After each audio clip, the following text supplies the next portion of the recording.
Bueno, el día de hoy quisimos hacer una entrevista especial, quisimos hacer entrar en una cápsula de la historia. Estamos con el fiscal de la República, Tarek William Saab, y quisiéramos ahondar, entrando en una cápsula histórica, por eso hablaba sobre diversos temas que han pasado, pero tú has estado hirviendo, digamos, en el ámbito de los cataclismos históricos en Venezuela. Y primero te quiero dar la bienvenida y segundo te quiero preguntar qué pasó el 11 de abril, qué pasó el 12, qué pasó el 13, cómo te sentiste. Incluso el 14. E incluso el 14. ¿Te sentiste frente a una jauría, frente al batallón de fusilamiento, como diría el señor Gabriel García Márquez en 100 años de soledad? ¿Qué pasó ese día? Bienvenido, fiscal, a esta entrevista especial para Venezuela News. Bueno, muchas gracias a ti, Carvajalino, y a tu equipo por esta invitación, por esta deferencia para el día de hoy hacer toda una memoria de lo que significaron esos 4 días ciagos fatídicos que se convirtieron en las horas más oscuras de las últimas 2 décadas de nuestra nación. En primer lugar, porque un gobierno electo constitucionalmente fue derrocado. De facto sí hubo un golpe de Estado, en tanto el alto mando militar, que debió haber sido leal a la Constitución y a la ley, se asoció con el sector más rancio de los grupos más corruptos de la oligarquía económica venezolana, en aquel momento asociados a Fede Cámara, más a las grandes transnacionales de medios de comunicación, más obviamente a los Estados Unidos de América y a su gobierno liderado por George Bush, que tuvo el apoyo diplomático en ese golpe de Estado del gobierno de España, José María Aznar. De hecho, fueron los 2 únicos gobiernos que para la fecha, porque apenas había ocurrido 24 horas, yo calculo que si hubiese ocurrido una semana más, hubiésemos visto los llamados gobiernos pseudodemocráticos arrodillarse frente a Carmona y su séquito. Reconociendo el golpe de Estado y reconociendo el gobierno de facto. Como lo hicieron con el títere zombie innombrable, ¿no? Yo diría entonces que era diputado. ¿Tú eras diputado en esa época? Asamblea Única. ¿Diputado por qué estado? Era diputado por el estado Anzoátegui, electo por el circuito de la zona sur, que agrupa El Tigre, Guanipa, Cantaura, Pariaguán, etcétera. Y a la vez era presidente de la Comisión de Política Exterior del Parlamento. Previamente había sido diputado electo en el Congreso de la República, el antiguo Congreso, que tenía la Cámara de Senadores y Diputados, en noviembre del año 98. Luego nos fuimos a la Asamblea Constituyente, se redacta la Constitución, y la primera Asamblea Unicameral fue esa, la que se instala en el año 2000. Apenas instalada, fíjate tú, esa asamblea, reelecto Hugo Chávez a la luz de la Constitución del 99, salen estas fuerzas del inframundo a lanzar ese golpe de Estado. ¿Sentiste miedo en algún momento cuando te allanaron tu casa? Yo veo y he visto imágenes muy fuertes con respecto a los allanamientos de Rodríguez Chacín. Tú gritando, no te vi en ningún momento dubitando, digamos, de tu compromiso ahí. Mira, yo creo que influyó mucho que uno, siendo un adolescente, las lecturas de los héroes de la izquierda romántica y rebelde mundial, como la biografía del Che Guevara, de Jamal Abdel Nasser, de Fidel Castro, todo lo que eran los movimientos de la rebeldía global, del movimiento hippie, de la contracultura, ya uno cuando se sumerge en ese mundo, que a la vez es de acción, de práctica y de acción, uno se va preparando, uno se fue preparando en la vida.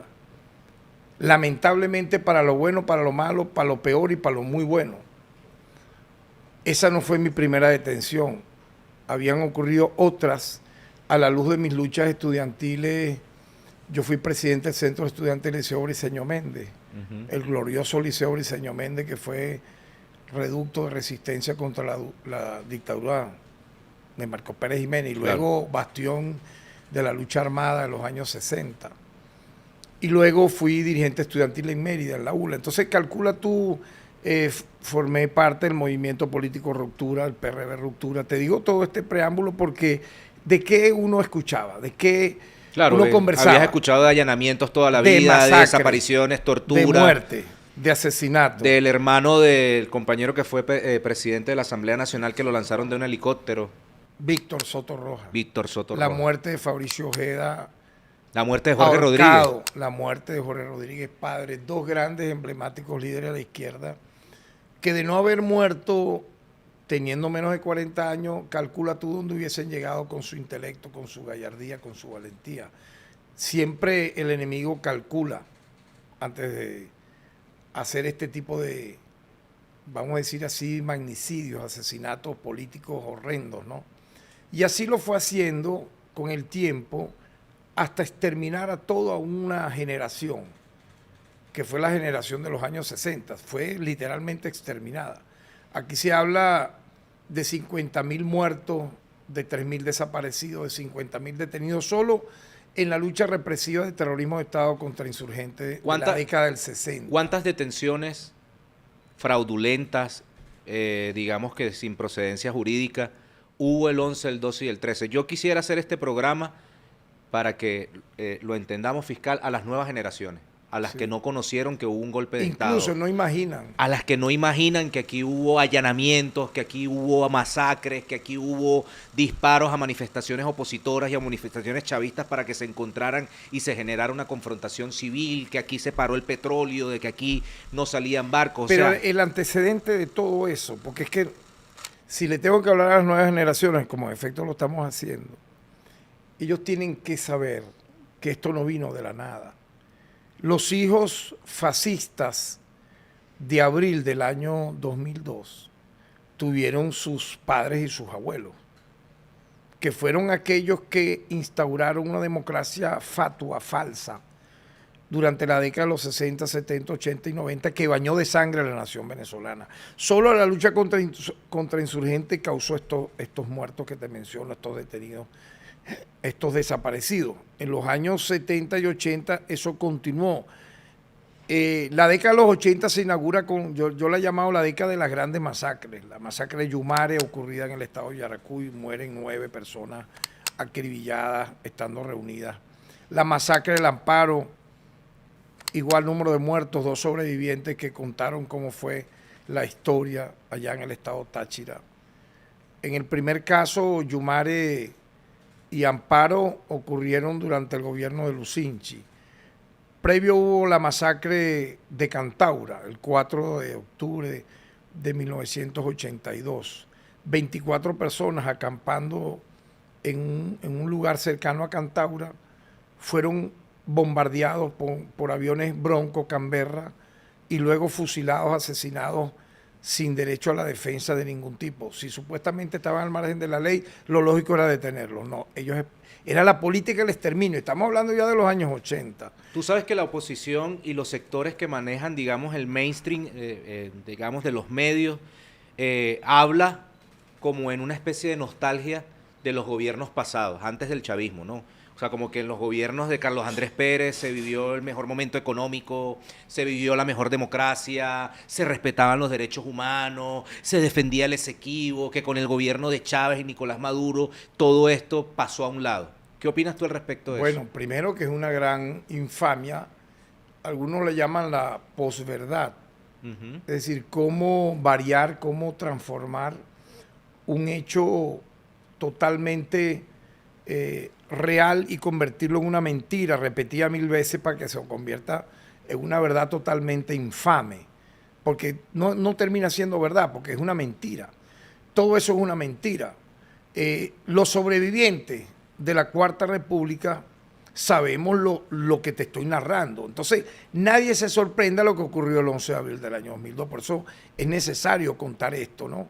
Para caer en la realidad. Fíjate que yo el 10 de abril ya habíamos nosotros como parlamentarios oído, sentido que venía algo realmente tenebroso para nuestra patria. Y ya entro en materia directa de lo que tú me consultas, de lo que se vivió ese día. Ya se sentía eso durante todo abril. Yo diría que Abril amaneció bajo la amenaza de que el enemigo iba a actuar en la manera como lo hizo. Obviamente, la traición es lo peor. ¿Quién iba a pensar, quién iba a imaginar, diríamos ahora, que el alto mando militar de la época, que le juró lealtad al presidente constitucional, Hugo Chávez, lo iba a traicionar? Pues lo traiciona el alto mando militar. Pero no lo traicionamos la gran mayoría de los civiles que acompañábamos a Chávez, no solo en el Parlamento, los movimientos sociales, el movimiento Quinta República, el Gran Polo Patriótico en su mayoría. No lo traicionó la gran mayoría de la Fuerza Armada, sobre todo la juventud rebelde que en ese momento era teniente, capitán, mayor y hasta comandante, Sí. que eran los jefes de Bueno, tropa. Padrino López estaba ahí en el Valle, creo, ¿no? Que manejaba un... Por Lo supuesto. he escuchado, pues. Y estaba también Carneiro. junto con él García Carneiro. En todos los estados habían comandantes, tenientes coroneles, que no iban a aceptar eso desde entrada. Entonces yo recuerdo que en la Asamblea Nacional, ese día jueves, estaba convocada una sesión. En horas de la mañana, viendo la televisión, nos vamos enterando de las noticias de las marchas, que todos llamaban a Miraflores, a saltar a Miraflores. Recordemos que había un canal de televisión las 24 horas Llamando dedicada al golpe. a llamar al golpe, al magnicidio y a todo lo feo, ¿no? Y vuelvo y te repito, esto con Chávez apenas con 2 años reelecto, a la luz de la Constitución del año 99, porque hubo mega elecciones hubo en el año 2000. Apenas pasan 2 años y ocurre este golpe de Estado, porque ya el nuevo gobierno que Chávez abanderaba tenía un sentido totalmente de soberanía, de nacionalismo, de antineoliberalismo, de la búsqueda de una diplomacia multipolar. Yo como presidente de la Comisión de Política Exterior, créeme que es una de las cosas más honrosas que me tocó en esa etapa. Acompañé a Chávez aproximadamente a 25 giras presidenciales. En esa época. Sí, a partir del año ¿Cuál fue la 2000, que más te marcó en esa época? la gira a la OPEP. ¿Por Cuando qué? él convoca a todos los jefes de Estado, miembros de la OPEP, para que vengan a Caracas a la segunda cumbre de Esa la fue una de OPEP. las razones del golpe. Eso ocurrió en el año 2000 y obviamente la diplomacia petrolera que Chávez comienza a hacer, a la luz, fíjate tú, de su reciente elección de presidente en el año 2000. Yo estaba recién electo diputado y él me convocó a esa, fue la primera vez que lo acompañé. Él recorrió todos los países miembros de la OPEP y le entregó personalmente a todos los jefes de Estado miembros de la OPEP, incluyendo a Saddam Hussein, a Muammar el Gaddafi, a todos los reyes y príncipes del Golfo, etcétera, una carta para que viniesen, y vinieron todos. Eso fue un éxito tremendo que marcó, Uno de los primeros logros de la diplomacia sin duda, bolivariana. y él la calificó de diplomacia petrolera. Hay una razón para el golpe del enemigo. También lo que ocurrió con las leyes habilitantes de diciembre del año de 2001. Ujú. Allí incluso hubo La ley de tierras. Hubo un sector liderado por Luis Miquelena que mostró la incomodidad y que de una vez se asoció al golpismo. Ese sector obviamente tenía un plan y el plan era que, derrocado Hugo Chávez, asociarse a la derecha y elegir un nuevo presidente de la Asamblea Nacional. Estaban jugando para los dos lados. Totalmente, ya de hecho estaban dividiendo la fracción parlamentaria del MBR en aquel momento, del Gran Polo Patriótico, para que eso ocurriera, posterior a el golpe de Estado militar. Ahora, nosotros, esa convocatoria que se da el día 11 de abril en horas de la tarde, al ver todo lo que ocurría en la televisión, yo me arriesgué, fíjate tú, en mi Corsita azul, que todavía lo tengo. Es un Corsa azul de esa Y época. todavía existe, o sea, y lo manejo. Me lo vas a prestar. Te lo prestaré, pero no quiero que vaya por los lugares de... No, yo soy un hombre casado. Bueno, esos lugares extraños pueden robarme mi Super Corsa. Ahora bien, entonces imagínate, yo agarro y me arriesgo y me voy en solitario. Y digo, no, yo no puedo dejar de estar en lo que la historia nos está convocando, a sabiendas que podíamos correr peligro en nuestras vidas. Y yo agarro Y fíjate tú esta cuestión extraña, ¿no? De la mente. Yo digo, yo no puedo llegar con ese Corsa manejando el carro si hay tiros ahí en la Asamblea Nacional. Yo voy a estacionar este carro al lado del metro. Bueno, yo no sé cómo sobrevivió que no se lo robaran. Lo estacioné cerca del metro de la UCB, de los Chaguaramos. Ajá. Y me voy en metro hasta el Capitolio. Capitolio. Y de ahí, bueno, mira, obviamente las caras de todos los parlamentarios. Yo recuerdo estar muy cerca y hablar mucho con Desiree Santos Amaral en ese tiempo. Preocupada. En esa época. Y viendo lo que estaba ocurriendo en televisión, cómo picaron en dos la televisión. La pantalla, todo lo que iba ocurriendo. Mira, y estando nosotras y ocurre el lamentable asesinato de Tortosa. Del fotógrafo, claro. Del bloque de armas que le dan el disparo en la cabeza. Y eso fue horrendo, mira, toda lo que se sentía. Era bueno, que el fascismo venía por nosotros. ¿Quién te allana a ti? Pero te estás adelantando al 12. Eso ocurre el 12 de abril. Ah. El 11 de abril, después nosotros nos vamos a la tarima que está frente al Palacio Miraflores. Ajá. Para apoyar al presidente Chávez, lanzábamos los discursos, todo eso. Y ahí me reúno con compañeros de sueño de toda la vida, como Nicolás Maduro. Que a Nicolás Maduro también lo estaban persiguiendo. Sí, con Cilia Flores. Nosotros éramos un equipo unido, o sea, en las buenas, en las malas. Y eso fue una demostración. Ellos tenían previsto un sitio para nosotros resistir. Todavía no sabíamos lo que iba a pasar. En verdad, el que te diga que el 11 de abril... tenían definidas las conchas, los lugares de repliegue. Que te iba a decir, no, mira, esto va a pasar así, así, asado. Sí teníamos la amenaza de un enemigo que venía por nosotros. Eso sí estaba claro. Pero nosotros estábamos en un lugar... a quienes te estoy citando ahorita, estaba el diputado en aquel momento Ángel Rodríguez también, el diputado Pedro Carreño. Nos vamos a un sitio y en televisión vemos todas esas imágenes atroces que van ocurriendo y existía lo que se llama la central telefónica Miraflores. Yo digo, oye, vamos a llamar al presidente a ver qué pasa, a ver si nos lo ponen al habla. Y pudimos hablar con él. Con el presidente Habló Chávez. El presidente Nicolás Maduro, en aquel momento diputado. De la Asamblea. La primera combatiente Cilia Flores habló también con él. Todos éramos diputados. Habló, William Lara era el presidente de la Asamblea Nacional. Sí. Habló mi persona con él, le dimos ánimo y él nos dio una recomendación. Él nos decía... preserven sus vidas. No se inmolen. Preserven sus vidas, no cometan locuras, no vayan a cometer extremismo, preserven sus vidas. La poca oportunidad que tuve, pues, porque eran minutos, imagínate, en medio de toda esa difícil hora, yo le dije al ciudadano presidente de la República que se convierta en un presidente preso. Eso yo lo recuerdo clarito como frase que le pude decir y recordar.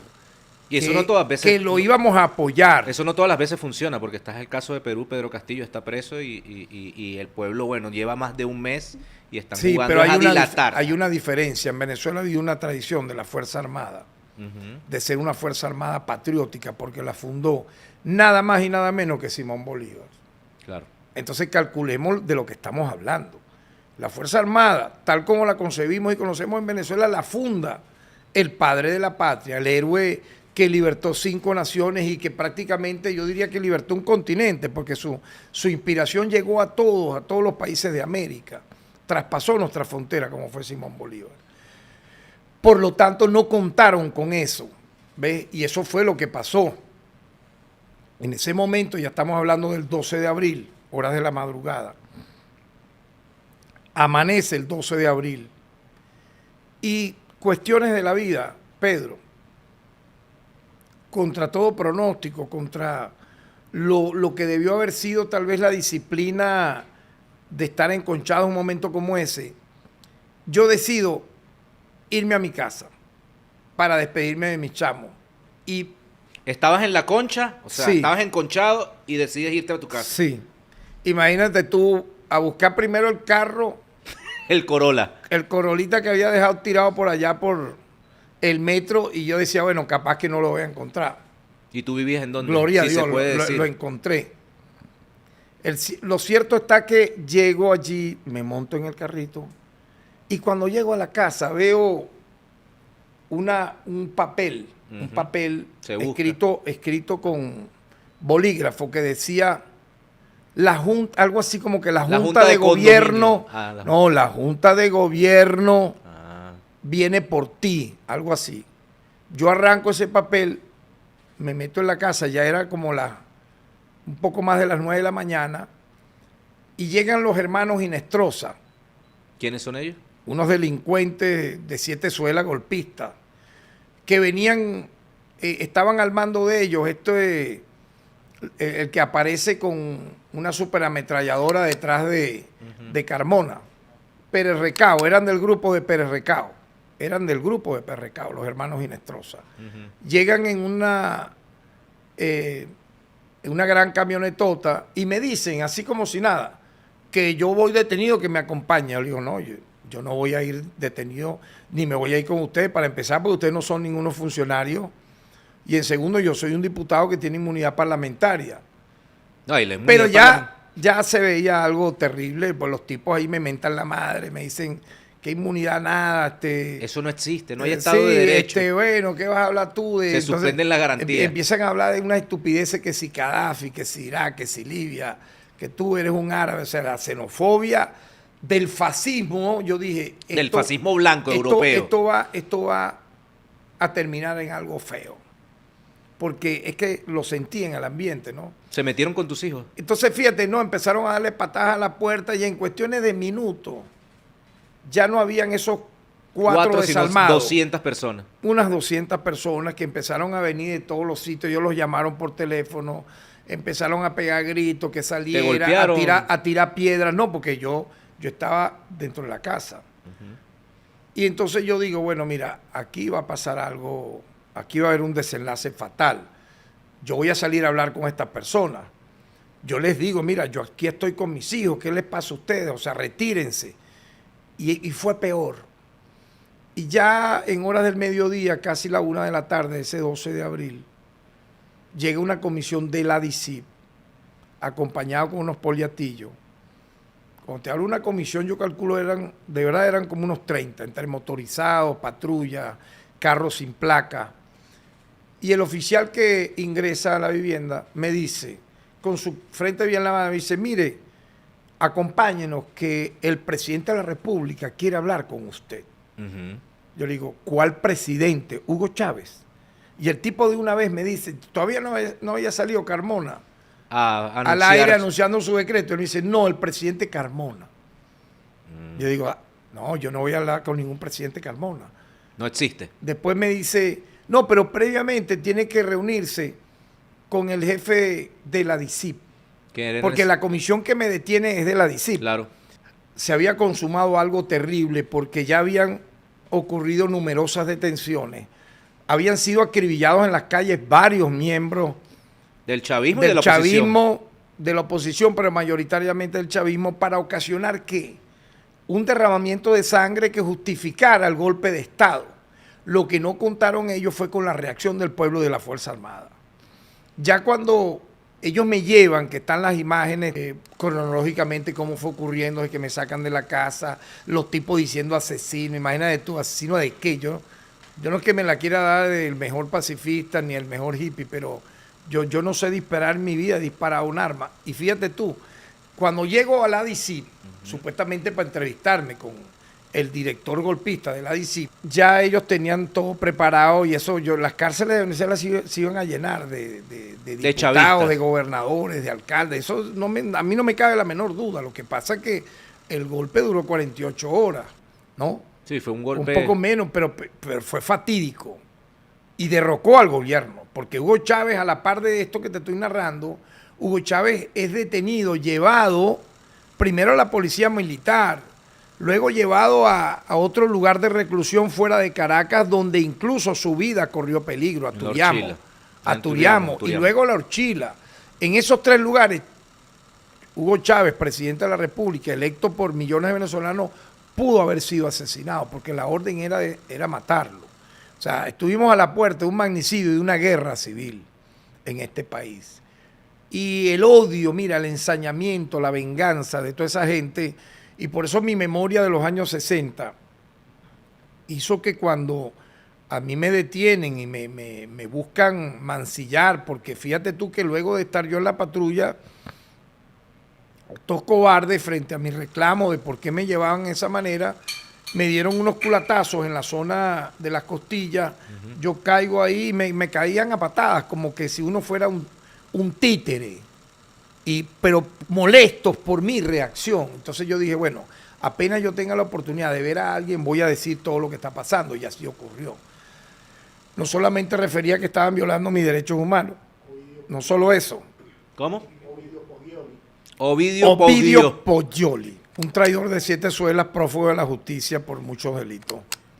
Entre ellos este que te estoy mencionando, pero en otros más también. Lo cierto está que cuando yo llego a la sede de la DICIP, me reciben unos funcionarios luego de yo haber hecho toda esta respuesta a la cual tú hiciste referencia al principio del programa. Y entrando a la dirección de investigaciones, yo veo en una pantalla de televisor las imágenes de la detención. Yo dije, no, vale, esta gente grabó esto, claro, y lo lanzó. Para desmoralizar a la gente. Pero es que por supuesto, porque es que yo me detengo a escuchar la corresponsal de RCTV, la ancla de RCTV, lo que decía era infamia.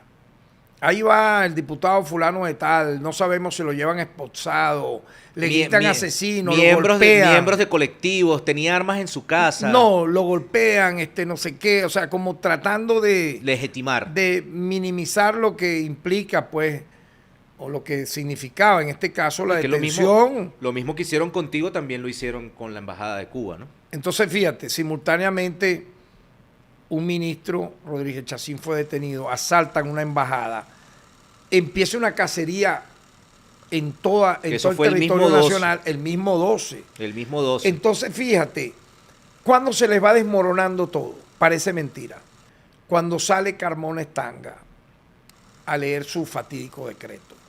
Porque yo cuando veo esas imágenes, a mí me dicen, mira, quítate las trenzas de los zapatos. Yo cargaba unos zapatos de suela de trenza. Le digo, no, yo no me los voy a quitar. Quítate la correa, yo no me lo voy a quitar. Porque uno cuando va a no me van le mandan a quitar. Ustedes no me van a tratar a mí, le dije yo, como un delincuente. ¿Me entiendes? Y no me voy a dejar quitar el teléfono. Entonces, uno de ellos dice, oye, este está alzado. Coñazo. No, este está alzado. Me llevan a un lugar donde era como habían unas literas, me dejan ahí incomunicado. Yo digo que quería hablar con algunos de mis abogados, llamar a la gente, a mi familia, y me impidieron hacerlo por la vía que yo intentaba realizarla, que era desde ese sitio, o sea, que me dieran un teléfono para yo llamar a mi familia. Yo igual me comuniqué por la vía celular, hablé, recuerdo, con mi señora esposa para aquel momento, pude hablar con 2 compatriotas periodistas, comunicándoles que estaba detenido y que ya, cuando yo le dije eso, me dijeron, no, si ya vimos todo por televisión. Pero le digo, mira, estoy secuestrado aquí en estas condiciones. Varias organizaciones no gubernamentales de derechos humanos, sus representantes llegaron allí. Y yo lo que te puedo decir es que me llené de coraje, o sea, de verdad es la palabra, de coraje. No veo miedo en ningún lado. ¿Sentiste miedo? Mira, yo te pudiera decir... tu familia, cuando la dejaste sola, cuando saliste con esa jauría. Bueno, pero tú viste cómo respondí yo. Ahí no es una cosa heroica, es lo que te dije, es la cultura. No es una heroicidad. Yo lo califico como la respuesta de un militante que toda la vida estuvo en el PRB Ruptura, luego estuvo en Tercer Camino, luego fue abogado de numerosos presos políticos, fue miembro del Comité de Defensa de los Derechos Humanos en los años 70, 80, 90, milité en las luchas estudiantiles de Mérida, en la ULA. Es decir, no hice nada del otro mundo, sinceramente. Fue lo que yo sentí, haría cualquiera de los compañeros de mi generación y la de la generación que me antecedió, la de los años 60. Pero claro, eso por un lado. Por otro lado está, ¿qué pasará con mis hijos? Claro. ¿Qué pasará con mi familia? Mis padres en el Tigre, Los van a A buscar. ellos los allanaron, los allanaron. Ah, allanaron a tus padres Claro, ellos fueron simultáneamente fue en el Tigre y Caracas. Porque cada vez que ocurría un evento como este... ¿Cómo se meten con la mamá de uno? Mira, cuando pasó lo del 4 de febrero hicieron lo mismo. Me allanaron el lugar donde yo vivía en Caracas y en el Tigre. Luego, después del 27 de noviembre de 1992, lo mismo. Por la trayectoria esta que te menciono, hemos tenido y que está registrada, pues, al lado de Douglas Bravo un momento, luego al lado de Hugo Chávez, el pase de factura es eso, o sea, porque ¿cuál fue, por qué esa venganza tan cruenta, tan terrible, de incluso ahí la vida de uno corrió peligro, te explico por qué, porque cuando el fascismo muestra sus dientes, sus garras, ¿qué puede pasar?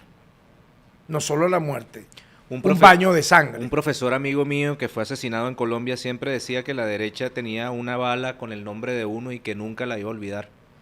Creo que fue lo que pasó contigo en todas esas circunstancias históricas, porque simultáneamente pasaba un hecho histórico, tú eras allanado. La derecha nunca te va a olvidar. Bueno, mira, qué lamentable que todavía incluso uno llega a ver gente que justifica una masacre. Hay gente que dice que por tú no pensar igual a ellos, debemos ser exterminados, debemos ser desaparecidos de la faz de la tierra. Entonces yo creo que nuestro deber como comunicadores es el de formar valores, es el de elevar la conciencia de la gente, luchar por la defensa de la dignidad humana, que implica luchar por los derechos de la mujer, de los niños, de los ancianos, de los animales, del medio ambiente, de la paz. Cuando tú luchas por la paz, ya tú eres un subversivo. Y cuando tú luchas, ya tú eres un rebelde. Claro. Y cuando tú luchas cuando tú luchas por la soberanía. Cuando tú luchas por los valores en positivo. Bueno, ¿por qué crees tú entonces que han intentado matar al presidente Maduro varias veces? Yo estuve en la tarima cuando ocurrió el ataque con drones el 4 de agosto del año 2018.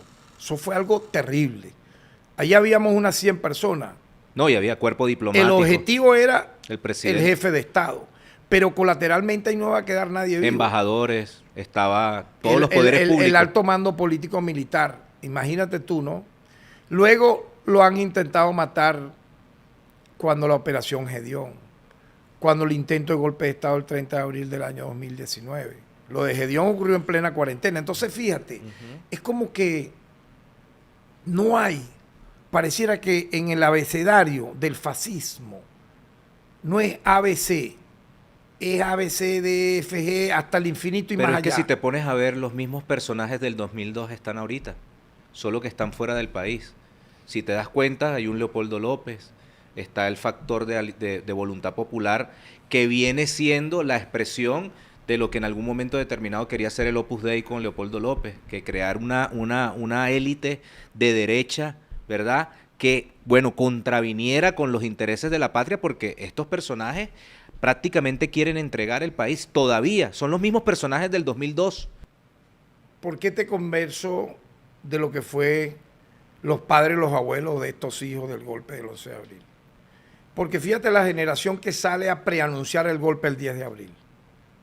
¿Quiénes son los que salen en las cámaras de Julio televisión? Borges. Julio Borges, Leopoldo López, Capriles. Gerardo Blay, Enrique Capriles, y para ustedes contar, allí está. Ahí están, son los mismos. Y ellos incluso leyeron el decreto de Carmona antes que Carmona lanzara el decreto. Porque el brazo político de ese golpe de Estado era Primero Justicia, que todavía no le ha pedido perdón al país, a los venezolanos, que fuimos masivamente violentados en nuestros derechos humanos, y particularmente a los que murieron, a la familia de los que murieron ese día, porque ellos fueron el verdadero brazo político de ese golpe. Ve que ellos dejan a un lado a los partidos tradicionales, Acción Democrática, porque, esto es el neofascismo, claro, la neoderecha. Porque tenía que tener un rostro juvenil el golpe de Estado. Pero es que los rostros de esa gente eran envejecidos. Claro. Esa gente ya a los 20, 30 años tú lo veías. Tienen el corazón marchito. Eran totalmente fúnebres. Y todavía ahora, ¿quién les va a curar el corazón partido? ¿Quiénes han ido por el mundo pidiendo sanciones? Ellos mismos. Bloqueo, asedio militar. La asfixia económica. Invasión militar. Eso está en los libros que han sacado Bueno, los entregaron golpistas. en un contrato prácticamente el país para que John Goodrow pudiese venir para acá y todo lo que se encontrara en el camino era de él. Instalaciones, camionetas, armas, todo estaba establecido en el contrato del No, golpe de Estado de y es Gedeón. una gente que ha negociado el patrimonio venezolano en el extranjero al mejor postor para ellos ¿Tú crees agarrar que- los grandes ¿Tú porcentajes. crees que ese sector cree en la democracia? Totalmente no. Pero Porque ¿cómo vas a decir eso como fiscal? no, pues yo como fiscal de la República tengo que hablar de la justicia y de la verdad. ¿Cómo creen en la democracia quienes reivindican el golpe de Estado del 11 de abril? Quienes no han pedido perdón por lo que hicieron, quienes no han hecho una mea culpa, una reflexión. Oye, nos equivocamos. Nunca lo han hecho. Entonces yo pienso y creo que la opción en este momento, a menos de, sí, un poco más de un año y medio, de que se dé un nuevo momento electoral en el país de carácter presidencial, tienen que optar, pero absoluta y definitivamente, a la opción electoral democrática y pacífica sin Porque la comunidad internacional lo está pidiendo. no solo eso, sino también acceder Venezuela. Si ellos hablaron de 3.000 millones de dólares, que en el acuerdo, las negociaciones que se El acuerdo han social desarrollado, de la mesa ¿verdad? de diálogo. Exacto. Que iban a ser incluso vigilados, tutelados, como tú quieras verlo, Sí. por Naciones Unidas, etcétera, para la compra de medicinas, alimentos, programas sociales. ¿Por qué no han hecho entrega de eso? Entonces es como también uno dice, ¿eso es democrático o eso es antidemocrático? Yo lo veo antidemocrático porque está rompiendo los propios acuerdos que tú firmaste. Sin embargo, yo soy un total convencido del camino del Democrático. diálogo, De de la la paz, reconciliación.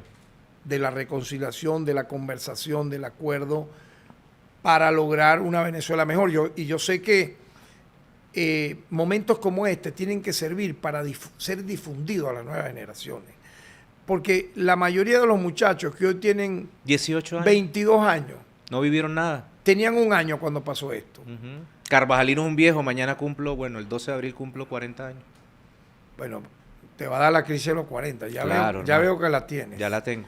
Porque la barba te Ya la la estás poseo. pintando de amarillo. Sí, Debería tengo el cortártela. síndrome de Peter Pan. Bueno, Son- ojalá que Son cosas que pasan, pues. la inteligencia artificial que está a tu mano derecha te salve de Gracias a esa Dios. catástrofe.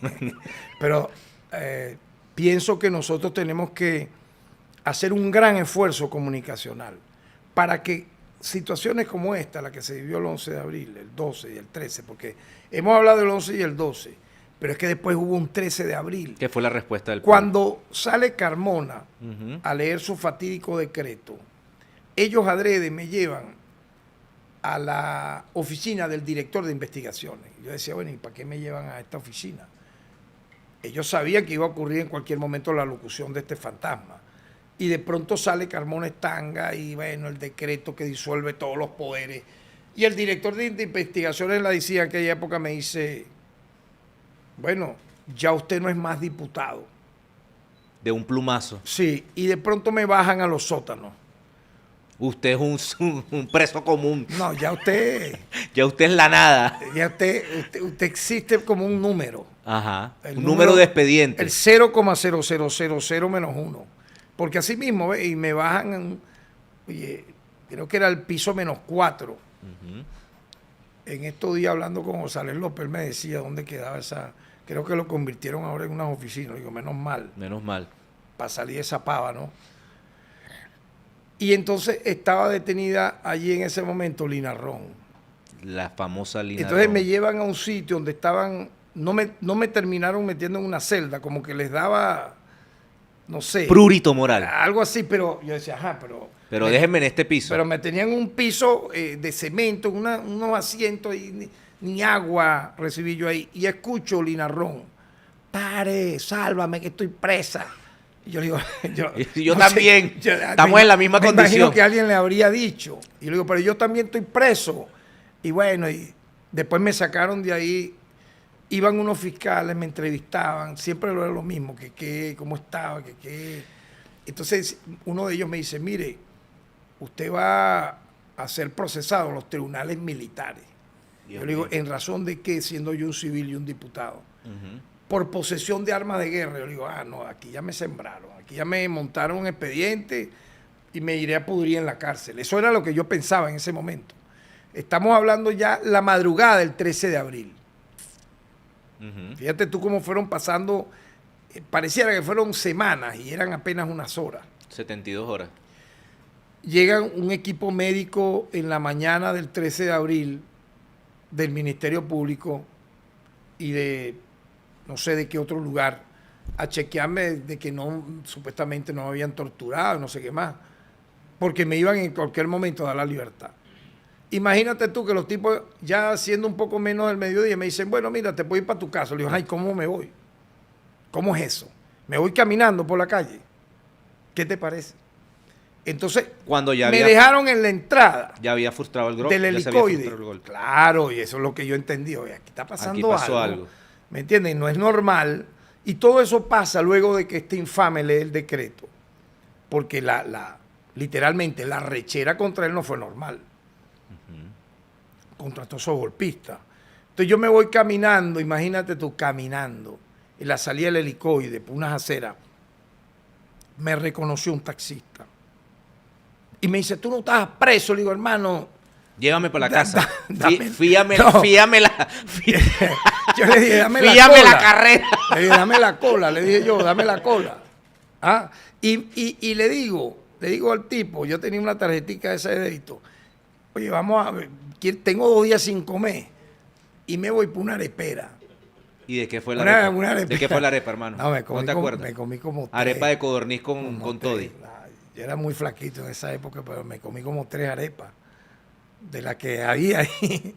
Entonces los tipos me miraban así como asustados. La arepera de 24 horas. Los tipos me miraban asustados, me decían, hermano, sí, yo soy fulano, está bien. Pero usted no estaba preso. Yo digo, bueno, esto salió hasta en Notirrumbo. Salió en todos lados, claro. Pero era, no te crees, era como una zozobra la que todavía se sentía en las calles, porque el comandante Chávez no había regresado. Él regresa en Entonces, la madrugada, fíjate, claro. Para contarte las cosas tal cual pasaron, ya siendo la tarde del 13 de abril, yo recibo una llamada de Heinz Dietrich, que era un intelectual, pero que en su momento jugó un papel. Sí, se la pasaba con Marta Hanecker en esa época. De difusor, vamos a decir, de las ideas del socialismo. De las ideas del socialismo del siglo XXI. Del siglo XXI, de Hugo Chávez. Era un defensor de Chávez, para decirlo, para no agregar otra cosa. Y él me alerta y me dice que efectivamente va a haber un contragolpe. Yo recibo la información por Heinz Dietrich. Imagínate. Yo le digo, ¿qué significa? Bueno, Hugo Chávez lo van a rescatar. Y eso va a ocurrir, eso está ocurriendo a partir de ahora, porque ya hay varios batallones en el país que se están pronunciando en contra del golpe fascista. Estamos hablando de la tarde del 13 de abril. Yo allí tomo una nueva decisión, que es, así como la tomé el 11 de abril, de irme a la Asamblea Nacional, después como la tomo, error o no, de salirme de la Concha, irme para la casa donde me detienen, yo digo, yo me voy para Miraflores. Y te fuiste para allá. Me fui para Miraflores, pero esta vez no me fui a quedarme en una estación de metro, en el Corolita, sino que lo estacioné en el Círculo Militar. Yo digo, bueno, un lugar más seguro. Más seguro, pero todavía Chávez no había regresado. Ojo. Claro. Ajá. Había muchos militares volteados. Y me voy en taxi, llego a Miraflores. Y eso estaba, hermano, créeme, que todas esas avenidas circundantes era una muchedumbre la que estaba allí defendiendo a Hugo Chávez, defendiendo la democracia, defendiendo la Constitución, defendiendo las leyes, defendiendo el proceso de transformación que estaba viviendo Venezuela y que apenas tenía 3 años luego que en el año 99 se juramenta a Hugo Chávez como presidente. Imagínate tú. Sí. Una democracia naciente a la luz de una nueva constitución. Todas esas avenidas estaban pobladas de personas con una gran, vamos a decir así, esperanza y fe de que Chávez iba a volver. Y entonces, bueno, estuvimos todos, nos reencontramos, me recuerdo, con el presidente Maduro, en aquel momento diputado, con Silvia, con Freddy Bernal, Con Es más, hay una foto con Foforito. con todos ellos, con Iris, con Tascón. Hay una foto donde incluso hay como una marcha donde aparece el presidente Nicolás Bernal y mi persona, caminando por, yo me imagino que era los alrededores de Miraflores. Claro. Y de pronto me dicen, mira, va a ser retomada BTV. ¿Y te fuiste a BTV? Es bueno que te vayas allá y declares y hables y digas cómo fue tu detención. Estando ya en Miraflores, o sea, el grupo que estábamos allí, yo voy y me entrevistan allí. Bueno, fue tan retomada BTV que Carvajalino todavía sigue ahí. Bueno, para que tú veas, eso fue una 13 consecuencia. años después. Claro. Eso fue una consecuencia de esa retoma. Entonces me entrevista quien era el presidente de BTV para ese momento. El viejito, ¿cómo se llamaba? Un notable periodista. Romero Anselmi. Jesús Romero Ansel. Gran persona. Una muy bella persona, un gran amigo, un gran hermano, valiente. Se restió. Profesional, sí, se restió. Y fíjate, ya llega, por eso te digo, ya llega el 14 de abril. Llega el 14 de abril, yo me devuelvo a Miraflores. Ya hay unas imágenes en video y en foto donde en la entrada principal de Miraflores aparece nosotros al lado de Hugo Chávez. Chourio, todo el mundo. Yo me refiero a la entrada, esa es bajando las escalinatas. Ajá, esa es bajando las escalinatas. Yo me refiero a la que es la entrada, la puerta de Miraflores. Ahí estábamos, entre otros, Adán Chávez, mi persona, varios oficiales que ahorita son generales. ¿Cuáles fueron las primeras palabras cuando te encontraste, Chávez? Yo le doy un gran abrazo, obviamente, lo primero. Y, o sea, muy, muy emotivo eso. Y él riéndose, fíjate, nunca perdió el humor. Me dice, oye, Tare, yo te vi en Turiamo cuando te llevaron preso. Y se muere de la risa. Y yo le digo, bueno, presidente, usted y yo estuvimos presos. Y voy a su alocución. Él hace una alocución en horas de la madrugada, el 14 de abril, que es cuando saca el crucifijo. Claro. Y mira, fueron momentos de esperanza, de resurrección. Esa es la palabra. Así como te dije que el 11 y 12 de abril se sintió los una estertores de la especie muerte, las fauces del fascismo. Eran unas honras fúnebres, parecía. Para la democracia. Por lo solemne y tenebroso del momento. Por lo lúgubre. Por lo lúgubre y horrible. El 14 fue una resurrección increíble. Ver a Chávez allí, estar al lado de él y mirar cómo con su serenidad dio ese mensaje al pueblo y lo que vino luego. ¿Sientes que el presidente Nicolás Maduro está haciendo un 13 de abril en estos últimos días? Yo pienso que el presidente de la República, Nicolás Maduro, ha sido el jefe de Estado de esta hora que la patria reclamaba a partir del terrible momento en que fallece Hugo Chávez. Y lo ha ido demostrando paso a paso, año a año, con hechos. No solo en lo interno, yo quiero destacar, yo siempre que puedo se lo he dicho, la parte geopolítica. O sea, ¿quién le puede ahorita negar al presidente Nicolás Maduro, que fue un canciller brillante en su momento de Hugo Chávez, su liderazgo global? Es reconocido.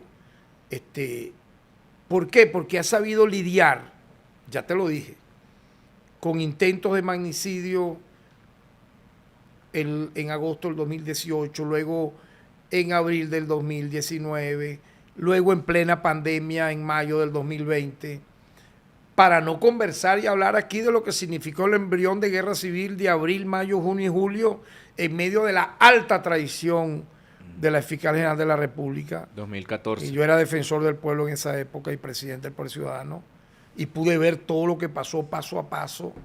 Maduro ha logrado ese liderazgo a lo interno, a nivel exterior, a nivel diplomático. Nosotros que hemos tenido algunas oportunidades de salir fuera a eventos internacionales de justicia, vemos el respeto y la admiración con la cual se refieren al presidente Maduro nuestros homólogos, preguntan por Venezuela. Y bueno, esta lucha en contra del flagelo lúgubre, si vamos a hablar de cosas lúgubres, el flagelo de la corrupción es algo lúgubre, tenebroso. ¿Crees que viene una contraofensiva ahí está, moralizante para el pueblo venezolano? Es que está ya ocurriendo, porque los que pensaron que eso se iba a quedar en 4 o 5 detenciones, simplemente se equivocaron. porque el número de personas hasta este momento que estamos hablando, estamos hablando a qué hora para que digas al público. Estamos en el 11 de abril. Son Fíjate, las 9:26 de la noche. Tenemos 55 detenidos, de los cuales falta de esos 55 detenidos por presentar en las próximas horas a 5 más. Aumentó obviamente el número de las órdenes de aprehensión que teníamos inicialmente, eran 67 y ahora aumentó a 73 órdenes de aprehensión, incluyendo las 55. Es decir, 18, tenemos a 18 personas aún por detener, que se encuentran prófugos de la justicia y que de seguro van a ser detenidas, lo que habla no solo de la cantidad y de la dureza, porque es lo que merece, ¿no? Hechos como este, donde nos tocó no solamente como Estado de velar, teniendo al presidente jefe de Estado, Nicolás Maduro, a la cabeza, la trama delictiva como tal, sino también el submundo inmoral, putrefacto, de cómo estos sujetos al margen de la ley tenían una red de prostitución, hermano. ¿Podría eso acabar con la República? Tenían una red de prostitución, porque es que yo quiero ahorita hablarle a la juventud. Ese no es el camino de una persona que quiera un mundo, un mañana mejor. No.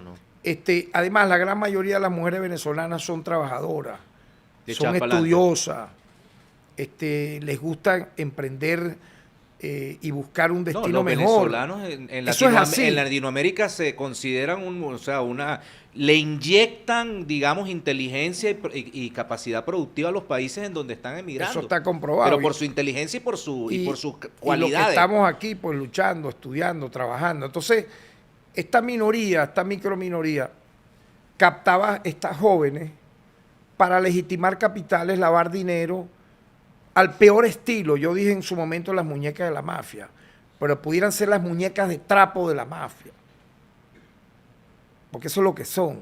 Unos espantapájaros que inmolaron su decencia para eso podía acabar con venderse al mejor postor. Podía acabar con la República. Sí, pero se extirpó en el momento. Claro. Hubiésemos sido... Ese tumor fue extirpado y obviamente hay secuelas. Y vamos a seguir yendo hasta el final, quirúrgicamente acabar con todo eso, porque es lo que merece y lo que clama el pueblo de Venezuela. Y hay instituciones que estamos preparadas para eso. Imagínate tú, una fiscalía, un ministerio público en manos de la traidora que estuvo antes. No. ¿Qué estuviera pasando aquí? No, mira, no podemos hacer brazos caídos, como hizo con los crímenes pero es que de la guerra que incitó el fascismo, abril, mayo, junio y julio. No, eso no, aquí no está pasando nada. Pero es que Luis Ortega ya había recibido sobornos, apartamentos en Bogotá, avionetas, etcétera. Pero entonces vamos hacia eso, acabar con todo ese tipo de flagelo, porque fíjate que esto es a varias bandas, la corrupción judicial, el alcalde que se alió a grupos estructurados de delincuencia organizada, porque quería parecerse al Picuri, al Chapo Guzmán, y terminó como terminan las ratas, defenestrado y preso. Tan es así que quiso convertir, fíjate, la familia del conejo, de este delincuente, en concejales.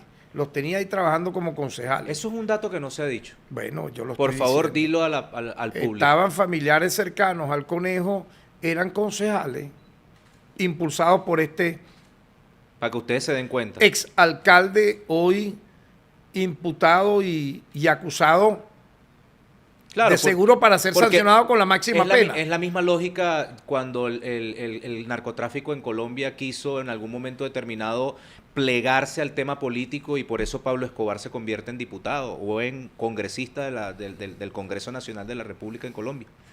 Sí. Y escucha otra cosa, y también tenía equipos de fútbol. Lo cierto está que, palabras más, palabras menos, la actuación del Estado venezolano ha sido implacable con esta gente, y los incrédulos de todas las obras siempre van a decir que todo es mentira. Sí. Para ellos todavía el golpe, esto que estamos hablando, no sé abrir, eso fue mentira. No, y por eso quisimos, eso fue planeado. Por eso quisimos lanzarnos esta cápsula histórica. Entonces, no, mira, amigo, Ahí están las imágenes, están los videos, están las fotografías, está la verdad. Hay que luchar por la verdad.